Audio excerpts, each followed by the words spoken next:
Welcome to the future. PBS Digital.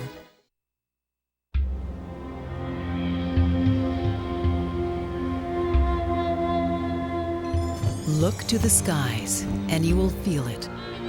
A deep, universal fascination with flight. A fascination with birds.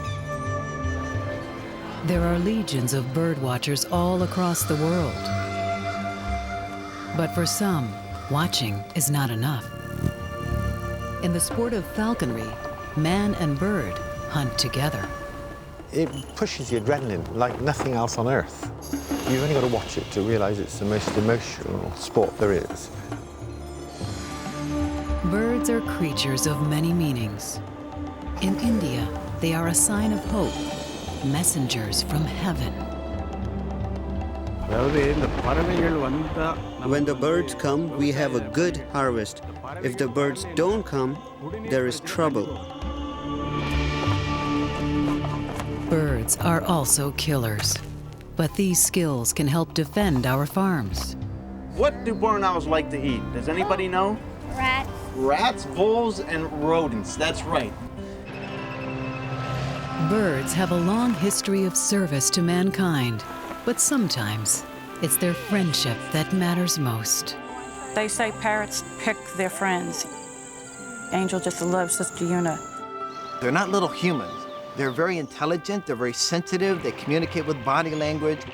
We really like to let people see these beautiful creatures doing the things that they would normally do in the wild. Don't you want to fly away like a bird? Me too.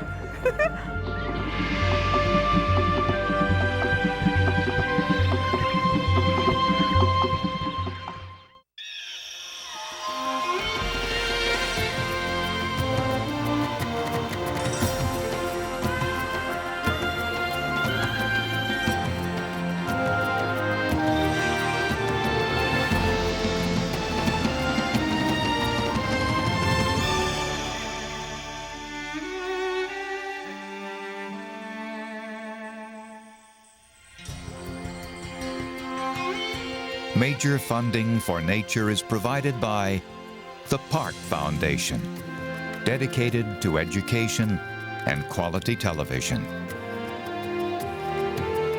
Major corporate support is made possible by Canon, dedicated to preserving the never-ending beauty of nature. Canon know-how lets you capture the wild in photographs and leave it as you found it. Canon know-how. Ford Motor Company.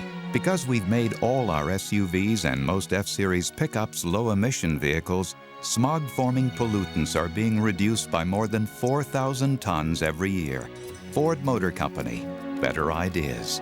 And by TIAA-CREF, a long-time provider of products and services to support everyone's ever-expanding financial needs.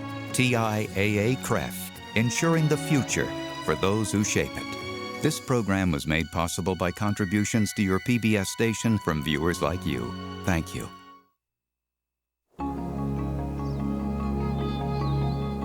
Imagine being dressed in a rainbow of feathers.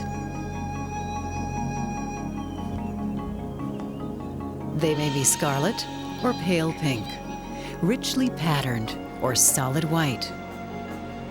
Some are clever camouflage, while the sole purpose of others is to attract attention. Whatever their color or design, feathers are what turn the ugly duckling into something extraordinary. Feathers are just the beginning of our fascination with birds, for these dazzling creatures also sing and dance. But birds have one talent we envy above all others. In the blink of an eye, they can lift into the air and fly.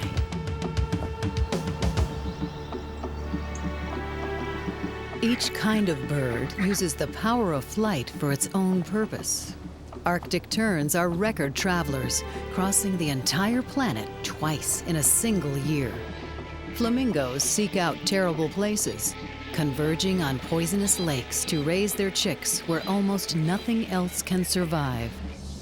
Loquelias, the most numerous birds on Earth, flock for protection, swirling across the African sky like a school of fish.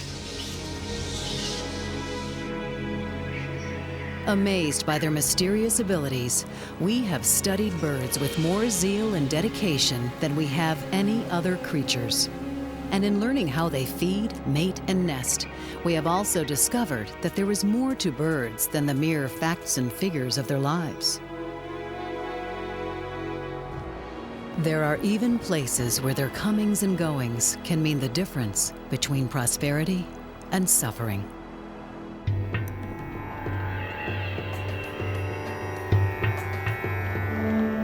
Here in South India, it's the painful height of the dry season. In the small town of Kundakulam, the time has come for birds to bring rain. Cattle, crops, the livelihood of the village depends on it. But this year, there has been no rain. The great flocks haven't come to the village, and Kundakulam is facing its worst enemy, drought.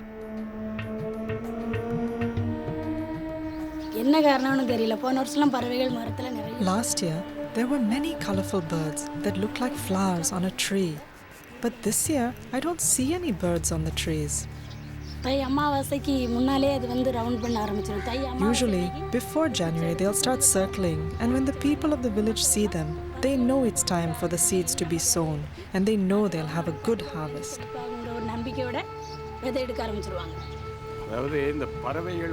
If the birds come, we know we will be prosperous. If they don't come, there will be trouble. The elders say that as gospel truth, and we follow that. அப்படின்னு பெரிய ஆட்களே அப்படி ஒரு வேத மந்திரம் மாதிரி சொல்லி அதை இந்த பின் வாரிசுகள் அதையே அப்படி பின்பற்றி நாங்கள் வந்துட்டு இருக்கோம். But Kundakulam is a town of faith.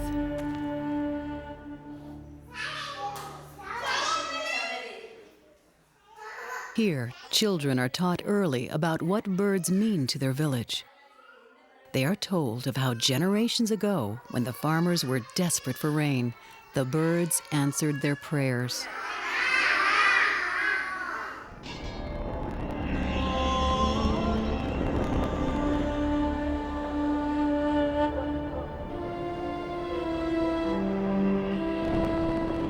Even now, at the village shrine, people are praying, asking the gods to have mercy, to send help.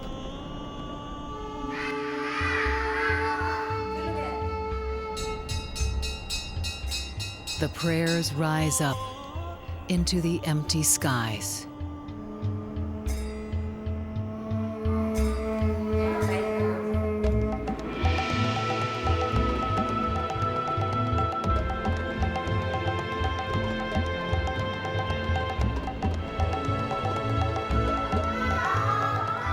At last, a month overdue, the birds arrive, riding the winds of the monsoon. Pelicans, storks, ibis, flamingos. The air is filled with thousands of wings, all converging on Kundakulam.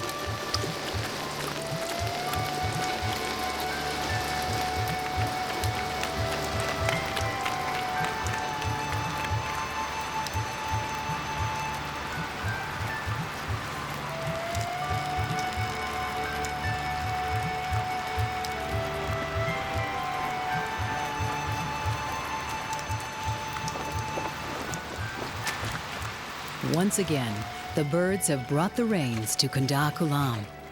And after 3 weeks of persistent downpour, the village is transformed.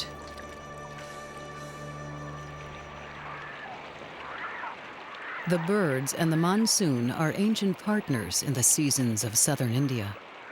The birds herald the coming of the rains because the flooding landscape makes Kunda Kulam a perfect place to nest. What they need most is suddenly plentiful. Nest sites perched high and dry, just above food-rich waters. Even good building materials are easy for a pelican to come by.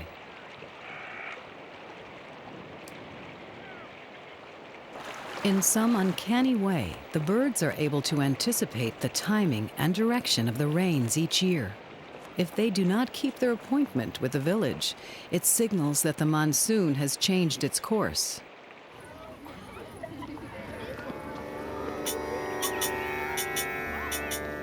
The children head for a replenished lake to witness the spectacle of the great flocks. In a good year, some 10,000 birds will nest in and around Kunda Kulam. Welcoming them is a village tradition and an important lesson for the children. For life is still lived close to the land here, and all things are timed to the seasons.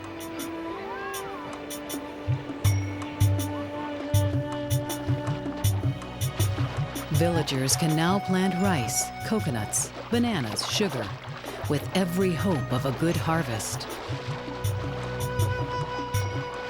In the wake of the plow, egrets feast on exposed worms and insects, the farmer's gift back to the birds.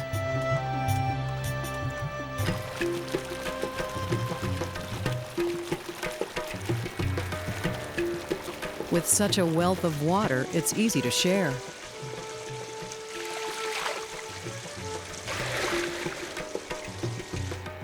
But in this newly made water world, Kunda Kulam achieves something more. Here, people and flocks of completely wild birds reach a strange and special communion. No one disturbs the feeding and nesting birds.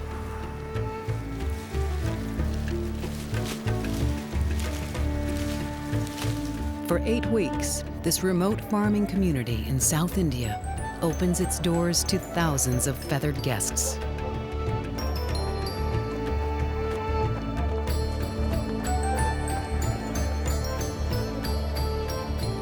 As the nesting season comes to a close, all is well again in the village of Kunda Kulam.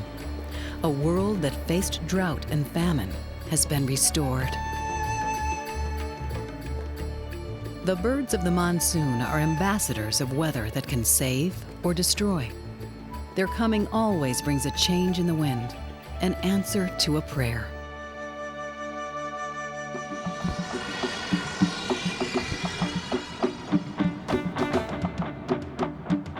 The falcon answers a different longing, but one just as primal.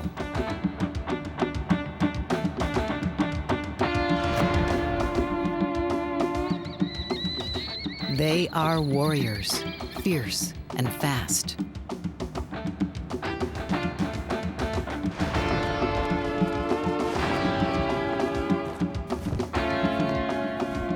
Above all else, they are hunters, putting their speed and skill to a timeless test of survival.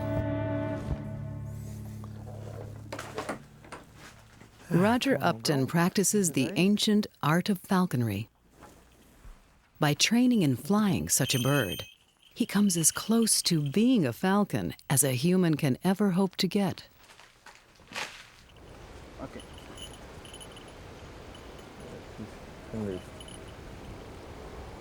No bird of prey is ever truly tame, and that too is part of its magic.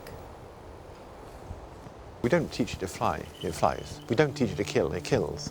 All we teach it to do is to accept us as a hunting companion.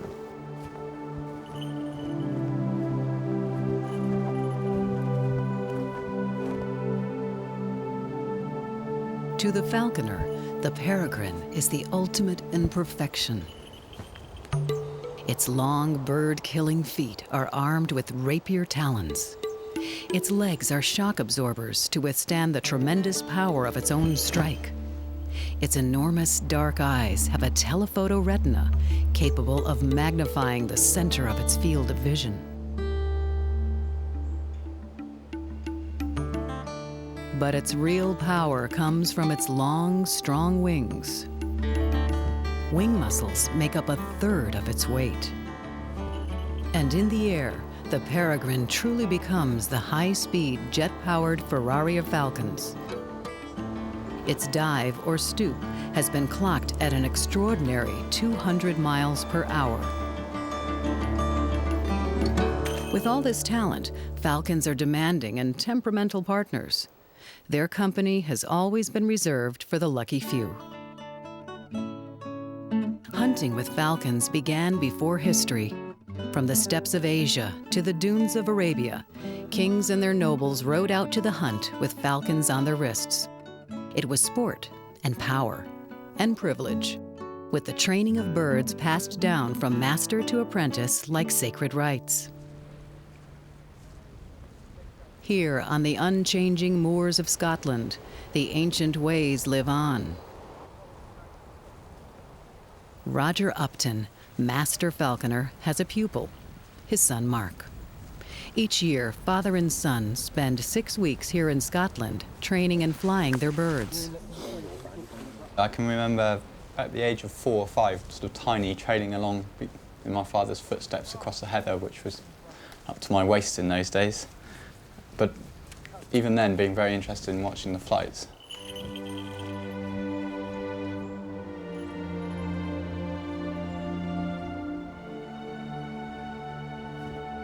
The Uptons practice the most complex form of falconry, grouse hawking. Man, bird, and dog must work in perfect synchrony. Mark places the falcons on a cadge, a frame for carrying them in the field. All the falcons are hooded, which keeps them calm and quiet.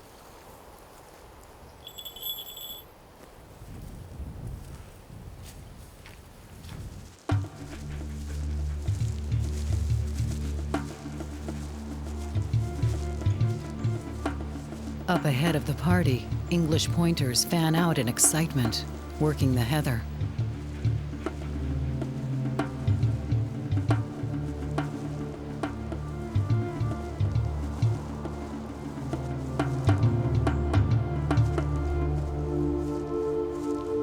Suddenly, they have it, the scent of grouse.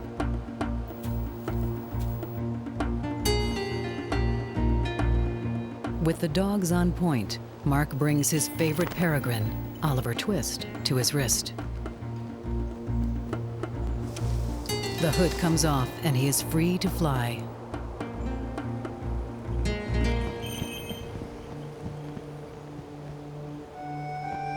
Knowing his business, Oliver heads straight for where the dogs are on point. Then he begins to climb, ringing as it's called, to his pitch, a position high above the dogs. Hey! Hey! Hey! The best peregrines can hunt from more than 1,000 feet up.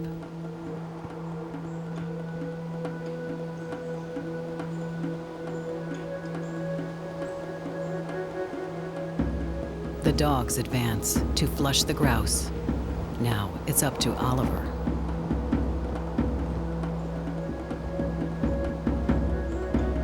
Get him up! Get him up!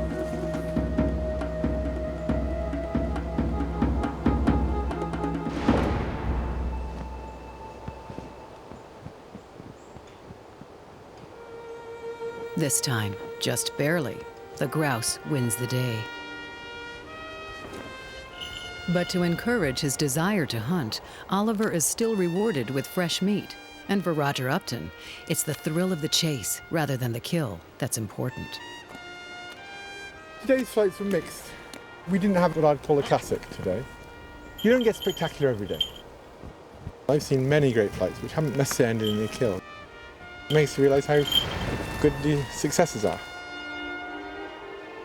A falcon can take us high and fast, but not even a peregrine can match the extraordinary flight of a hummingbird. Only a hummingbird can truly hover in still air. Its thin, stiff wings simply rotate at the shoulder, creating lift not by their shape and contour, but by their motion. The hummingbird is the helicopter to the peregrine's F-16. This virtuosity in the air, and almost everything else about hummingbirds, is due to the fact that they live on nectar. Their flying skills allow them to feed in midair directly in front of delicately waving blossoms. In return for their food, the birds pollinate the plants.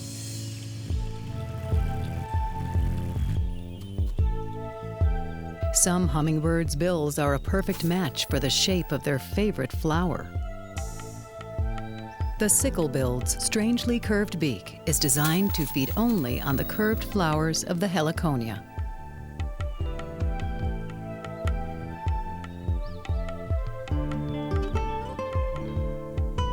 The datura plant is another exclusive partner.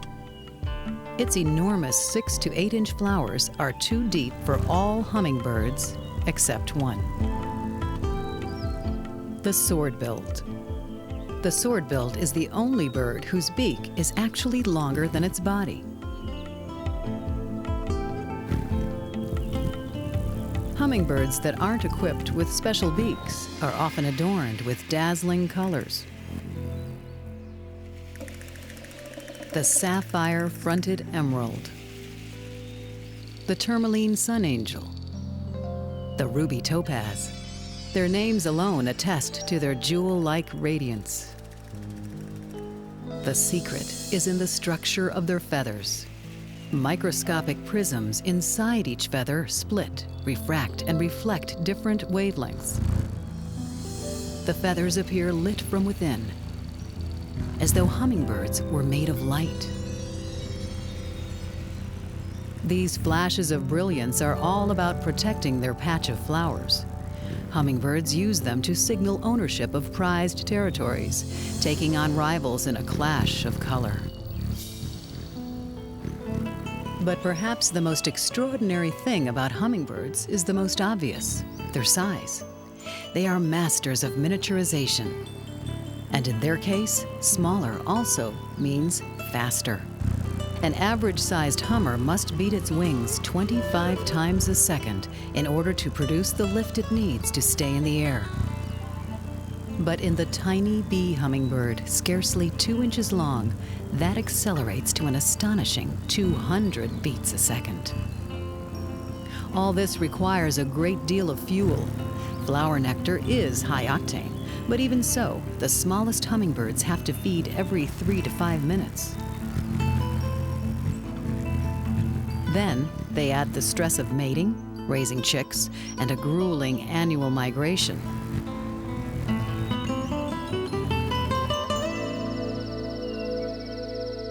Hummingbirds accomplish all this with one more metabolic miracle.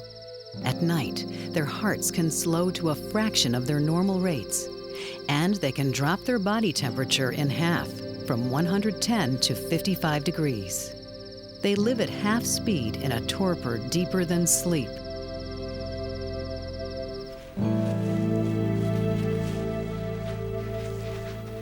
In flower fields high in New Mexico, Dr. William Calder of the University of Arizona is trying to find out just how hummingbirds do it. My basic interest is the consequences and opportunities posed by body size. And part of the story is looking at the extremes. The smallest tell us more than something in the middle. Calder's specialty is the rufous hummingbird. Using a mist net, he and his wife Lorene intercept them on their journey south from Canada. Another thing is to look at the body mass. The weight tells you basically how much fuel they've got. Each time they stop, they have burned all their fat and they have burned part of the protein, so their weight is way down. They're very close to almost burning out, starving to death. Apparently, hummingbirds operate with no margin of error. But what may look like starvation may actually be normal for their extraordinary metabolisms. They have evolved into more than 300 species. The rufous takes success one step further. It's the champion of hummingbird migration.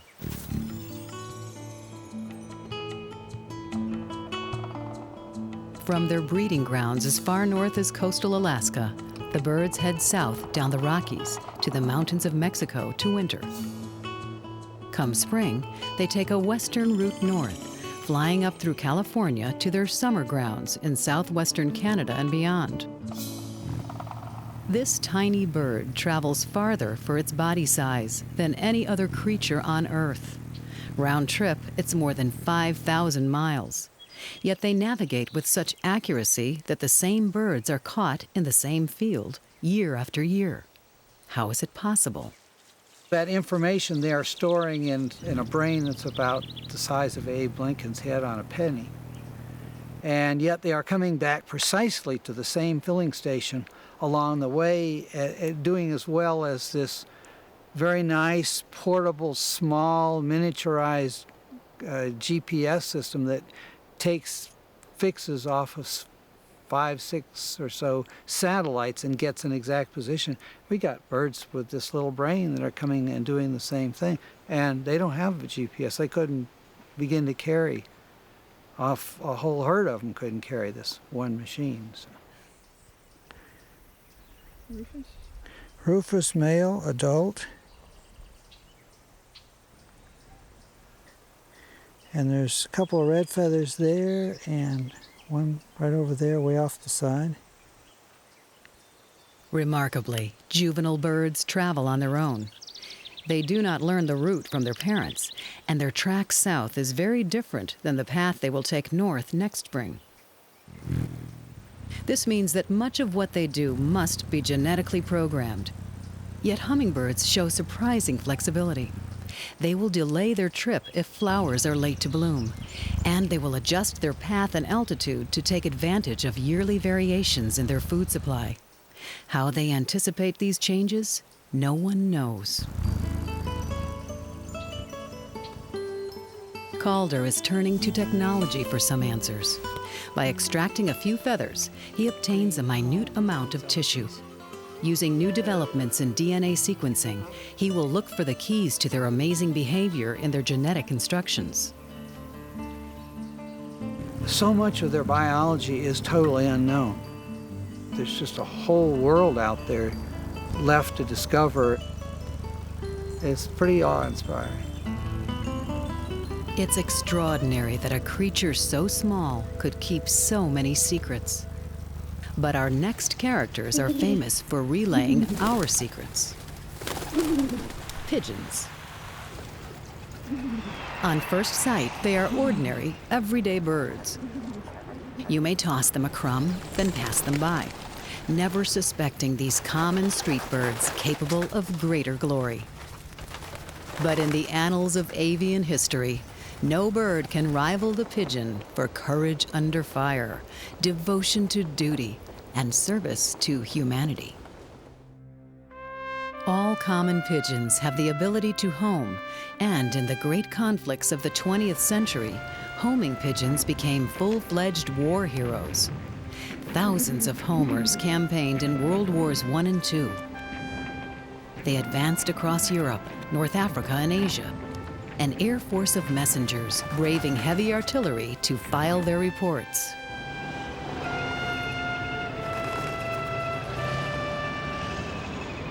By the fortunes of war, a few achieved greatness. The foremost of these was G.I. Joe. It was 1943. The British 56th Infantry Division had met the Germans at a heavily fortified Italian village. They requested air support. On the morning of October 18th, Allied planes were warming up for takeoff when G.I. Joe came through with a message. The town had been captured and was in British hands. The bombing run was aborted just in time. Joe was officially credited with saving 1,000 Allied soldiers' lives. He was presented the Distinguished Dickin Medal, the animal equivalent of the Victoria Cross.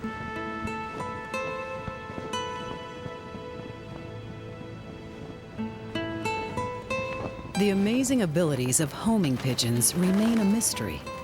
Scientists believe they possess a solar compass in combination with geomagnetic sensors. They may even use scent to navigate. There's considerable controversy on how pigeons actually home. There's something about the bird that allows them to detect the magnetic fields of the earth.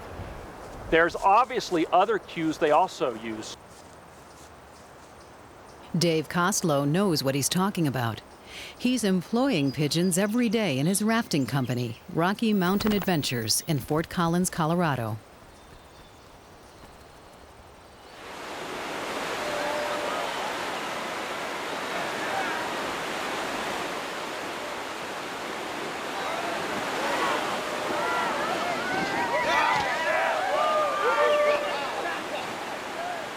As rafters ride down the Cache La Poudre River, Megan Apfel shoots the action for Rocky Mountain Adventures. This gives customers a way to relive their run through the rapids.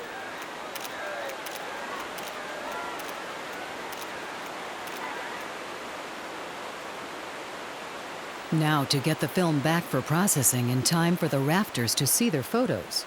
It's 25 miles back to town over twisting mountain roads, and Megan must get set for the next rafters already heading downstream. The answer? Pigeon film couriers. Good bird. Megan loads a roll of film into a stretchy Lycra backpack, and the pigeon is up and away. Kostlow calls it the Pigeon Express, and to carry his cargo, he uses birds specially bred for homing. But even the best required initial coaching.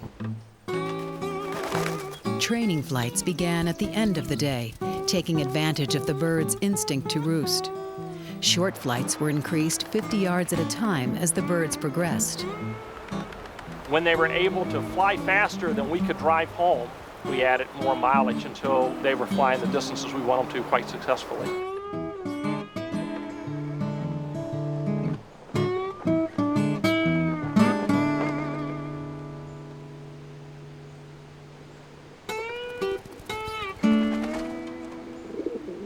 As a pigeon returns to the loft, it enters through a gate, setting off an electronic signal. This alerts the staff that film has arrived. The Pigeon Express has been operating for over 5 years. Some of the company's pigeons are third-generation photo couriers. Kostlow has lost one bird, dubbed Amelia Earhart, a casualty, he fears, of hawks. We've done better getting the film back on time with the pigeons than we have with any other method we've considered. And it's also been a more fun approach to trying to get the film back. So gang, we've got the photo machine downstairs, so if you like anything, we can shrink it, we can enlarge it, we can do anything you want to. There's us right there, isn't it? The rafters are duly impressed. There we go. That's us. That's a good one. For the Pigeon Express, business is booming. I think it's fantastic. Yeah. By the time you get back here, the picture's already done. Saves air They work for. They work for a birdseed. They earn their wings. In the communications revolution of the 21st century, not everything is wireless and digital. Out here in what's left of the wild, pigeons still deliver.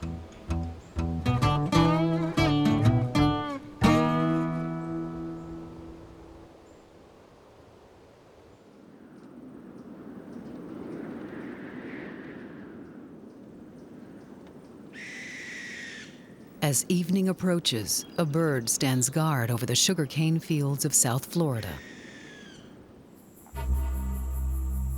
He's been waiting for nightfall when sugarcane poachers begin their work. Rats. Rats devour some $30 million worth of sugarcane each year. It's the barn owl's job to stop them.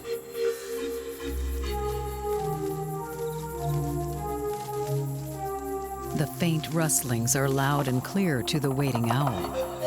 Its disc-shaped face helps direct sound to its sharp ears. And even in the dark of night, it can see a rat move.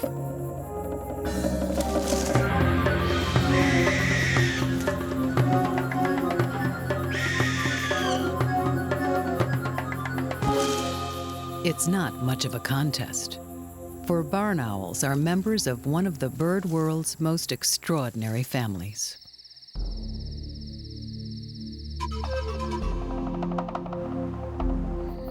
Unlike other birds, owls are designed for darkness.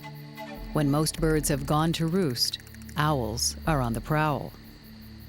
There are more than 130 kinds, and they have colonized every habitat.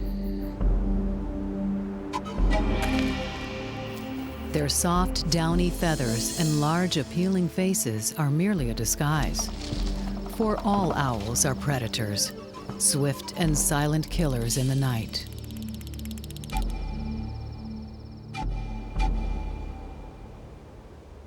The skills of owls have mostly gone unnoticed in Belle Glade, Florida.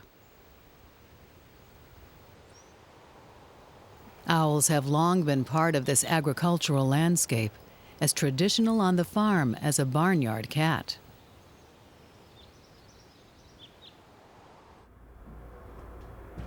Dr. Richard Raid of the University of Florida explores one of their typical homes. This building that we're in is barn owl heaven. The barn owls have kind of taken up residence here, and at any one time, you might find 3 to 4 nests of nesting barn owls in this particular structure. The dried-out remains of a meal prove his point. But unused buildings such as this are becoming harder for barn owls to find. And also, some of the urbanization is taking down some of the trees surrounding the agricultural area, and so even natural nesting sites are going and being built on. To most people here, it was good riddance. Not many appreciated what barn owls can do. But Wayne Boynton was different. I noticed a loss of habitat for the native indigenous barn owls, so I thought of a way to try to increase the number of barn owls in our area. I designed and built nesting boxes for them and placed them all over the farm. Like other growers here, Boynton was spending thousands of dollars a year fighting the rat problem with poison. The rats were winning the war. He thought barn owls could help.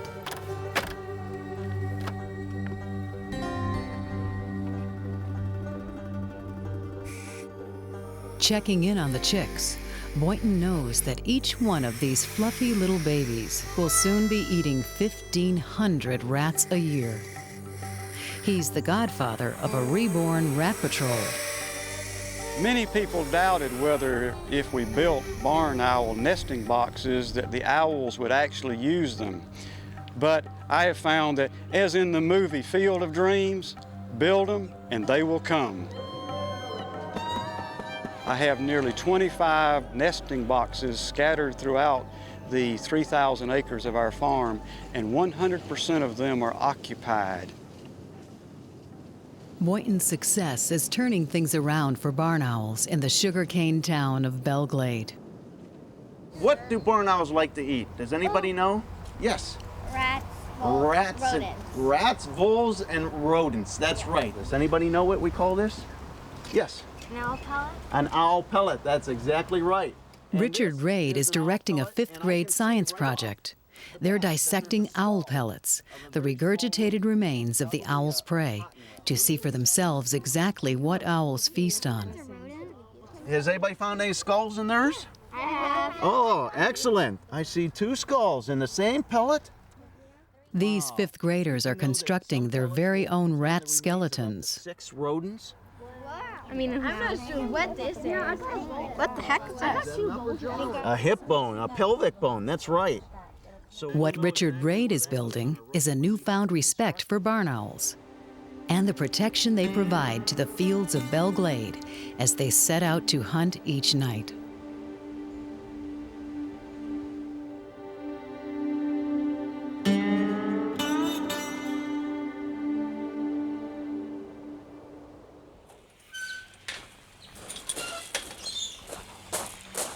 hi, Greg. Bath time, huh? When somebody asks, what do? I say, I train birds. And I also tell them that I educate people, because really the reason I'm in this business is to educate people about wildlife. My passion, my personal interest is birds. Wait till you see what we have for you. In Lake Wales, Florida, Steve Martin puts his philosophies to the test. Well, the way we train birds is all positive reinforcement. We never make a bird do anything he doesn't want to do. If one of our birds doesn't want to go out and do a show, we don't make him.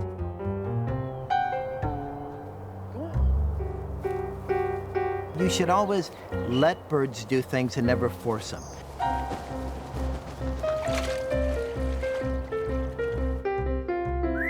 Quasar, an African gray parrot, is in training for his first appearance in Steve's show at Disney's Animal Kingdom. The key is in understanding how to keep Quasar interested. We put Quasar in a big cage, we put a tape player there, and the tape just continuously says 4. Once he's saying the word 4, I'll reinforce it or reward it with a piece of his favorite treat. Come on, guys. 4. Come on, guys. Oh, good job. 4. Good, Quasar, good. Hey, here, good boy. You're ready to go inside, Quasar, all right. Now, Quasar's been outside listening to the tape for the last couple of weeks. He's actually learned to say the word 4. He says it very well, matter of fact. So now the next step is to bring him inside where I'm real close to him. He's just around the corner in the other room. When he says the word 4, I'm gonna reward him with one of his favorite treats, the sunflower seed. Now, I know he's gonna say it. He's been talking all morning long. Let me just stand over here real close. Listen. 4. Good, Quasar, good. That-a boy. 3, good, 3. Good.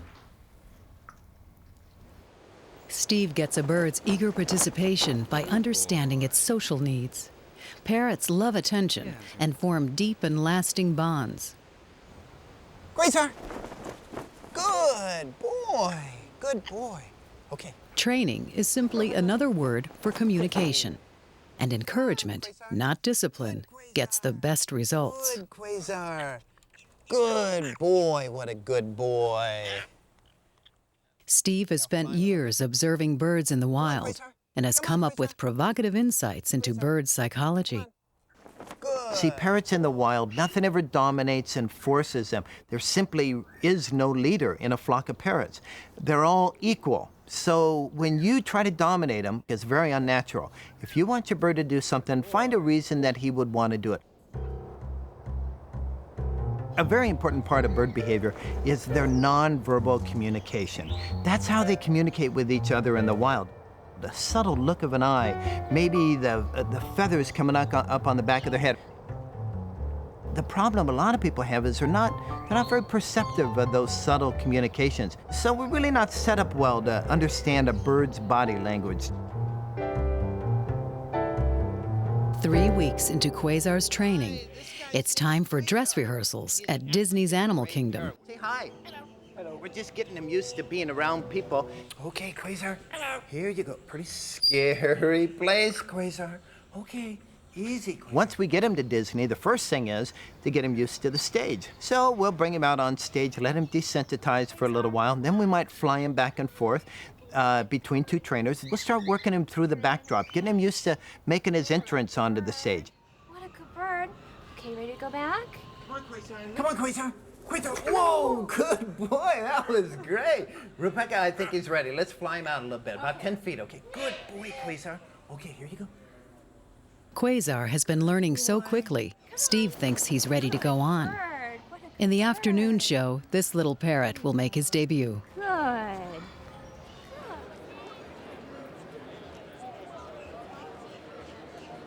Steve's birds in the Flights of Wonder show always draw a big crowd.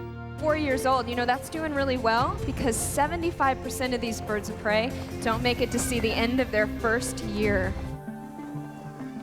All the shows we produce use free flight birds demonstrating natural behavior. We don't do any parrots riding bicycles or scooters. We really like to let people see these beautiful creatures doing the things that they would normally do in the wild. And all the behaviors are sort of designed to help people understand a little more about that bird and about the natural world.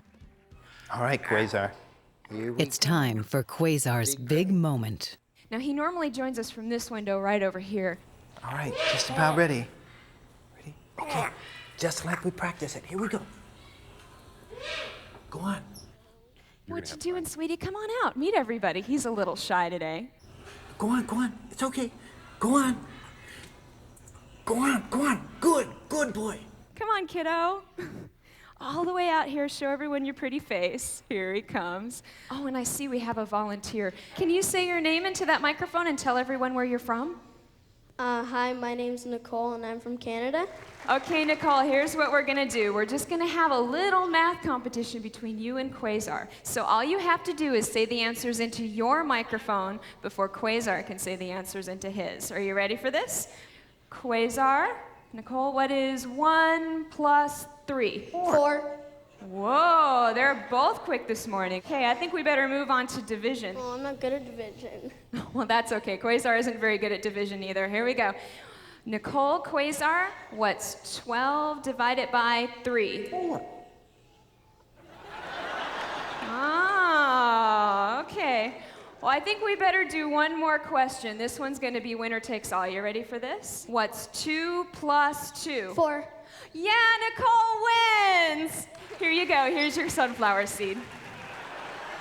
Quasar, of course, is not a mathematician. His job is to say 4 whenever the trainer says 3. And it even works if we say something that kind of sounds like 3. Watch this. Quasar, what do you say when you hit your golf ball over a tree? 4. Cole, you are a great volunteer. Thank you so much for coming up here. Come on, Quasar. Come on, good. What a good boy. Oh, what a good boy. You were so good. Wow. Birds are birds. They're not little humans. Wonderful. They're intelligent, marvelous creatures that rely on us to understand that we'll never be their master. We, at best, will be their equal. And in the company of equals, it's friendship that matters most. Good kitty. Hi, Lucky. You being a good girl? Hi, Mr. Perot. Here at the Queen of the Rosary Convent in Amityville, New York, Sister Barbara Seward administers to her flock. What a good man. Yes, I love you too. Yeah, I do. You're a good boy. This is Francis. Francis is a starling that we adopted because the crows were trying to get him. Yeah, but we wouldn't let that happen, so he's now living with us. This is Peter. He's my male cockatiel, and Mary, the female. You notice there's a difference in the coloring. Lucky lives up here in this cage. Quakers are very unique kind of birds. They are the only parrots that build nests out of twigs, so I started giving Lucky wooden coffee stirrers, and lo and behold, Lucky's building a nest out of her cage. Sister Barbara has adopted all of these birds. She has 11 finches, 2 parakeets, a Quaker, 4 cockatiels, an African gray parrot, at least 22 birds in all. I came to live here because I have some health problems that I can no longer work in a regular job. I'm a registered nurse, and I really enjoyed that very much. I felt kind of like useless, like what am I contributing, you know, being kind of semi-retired. And I got the bright idea one day of why couldn't I create a ministry out of my hobby and share my love for the birds and the relationship that the birds can have with us with other people. Recovering here from the neglect of her former life is Angel, the African gray parrot. Though she still plucks out her feathers, Angel has become a special sort of guardian. Whoa, one too many. I don't know what it is. They say parrots pick their friends. Angel likes me and is dependent on me. You know, I have no doubt about that, but Angel just loves Sister Una so much. What a good bird you are. Yeah. Sister Una Marie is being treated for Alzheimer's and struggles with her memory these days. Angel has just reached out to her. It's just remarkable. I guess it was love at first sight, really, because the bird came to me and, well, has been coming ever since. And whenever it sees me, I come into the room. It's ready to come on down. If it's in the cage, come down, come out, and get over to me. Yeah. Yeah. We just love each other. Is that right? The convent hosts pet therapy sessions for a neighboring retirement home. Friends of mine offered to come the first time. They come all the time now, and we're called the Feathered Friends. Hello, Tina. You're not gonna bite me now, are you? Aww. Oh, you're a lovely bird. You want to live with me? Yes, he said. Yes. We had a choice today whether we would come to a prayer hour by Father Ted Walsh or come to see the birds. Everybody has been so excited. The prayer hour can't even hold a candle to the birds. It's so beautiful and so wonderful. Yeah, good boy. I never got so close to a bird in my life. It made me feel very heavenly. I'm up with the angels. Nobody keeps the birds down. You see them, you fly away. Don't you want to fly away like a bird? Me too. Did you see underneath here? Lucky has pretty blue feathers too. Oh my. See? Isn't she pretty? Yeah. And the flight feathers in the wing. And she just loves to come to people and cuddle. Yeah, that's true. Yeah. Did you pet her head? Just last week we had an experience where a woman was totally unresponsive. And by the time we left, with just stimulating, with feather touch, and well, her eyes were open and she was smiling. And all the pretty colors. That does more for me than anything. Just her response was worth the whole hour there, even if nothing else had come of it. They can't whistle. Sister Barbara knows the mysterious power birds have to touch something very deep inside us. She and Angel often take Sister Una on small outings.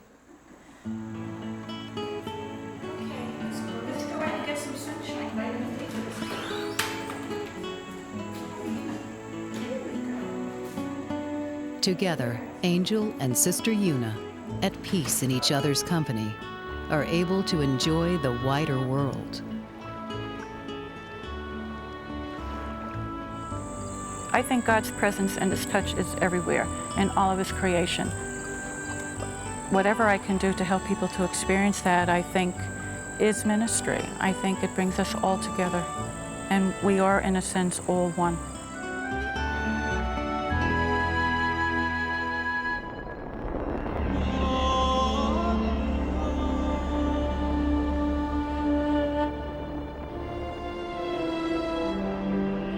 Across the world, the time has come for the birds of the monsoon to leave Kunda Kulam. They have brought their gift of rain to the village, and now they must move on.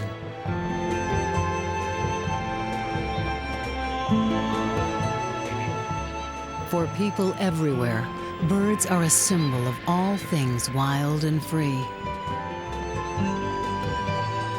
But endowed with extraordinary abilities, they are more than simple wonders of the natural world.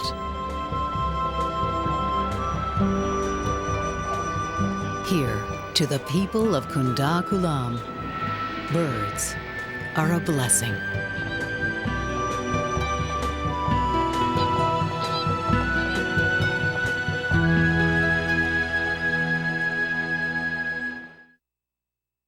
To learn more about what you've seen on this nature program, visit PBS online at pbs.org or America Online keyword PBS. They say an elephant never forgets, and neither will you. Orphans, performers, and treasured members of zoos. Journey into the realm of elephants living in our world next time on Nature. This nature program is available on home video cassette for $19.95 plus $4.95 shipping. To order, call 1-800-336-1917 or write to the address on your screen. Major funding for nature is provided by the Park Foundation, dedicated to education and quality television. Major corporate support is made possible by Canon, dedicated to preserving the never-ending beauty of nature. Canon know-how lets you capture the wild in photographs and leave it as you found it. Canon know-how. Ford Motor Company. Because we've made all our SUVs and most F-Series pickups low-emission vehicles, smog-forming pollutants are being reduced by more than 4,000 tons every year. Ford Motor Company. Better ideas. And by TIAA-CREF, a long-time provider of products and services to support everyone's ever-expanding financial needs.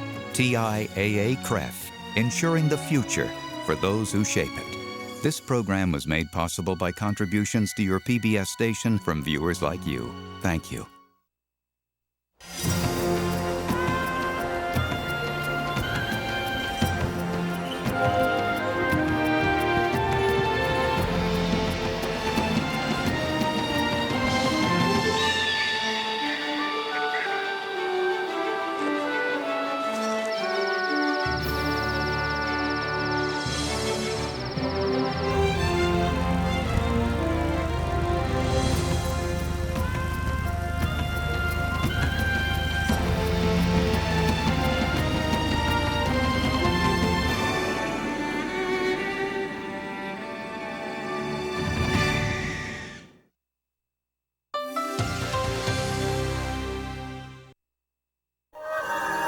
This is PBS.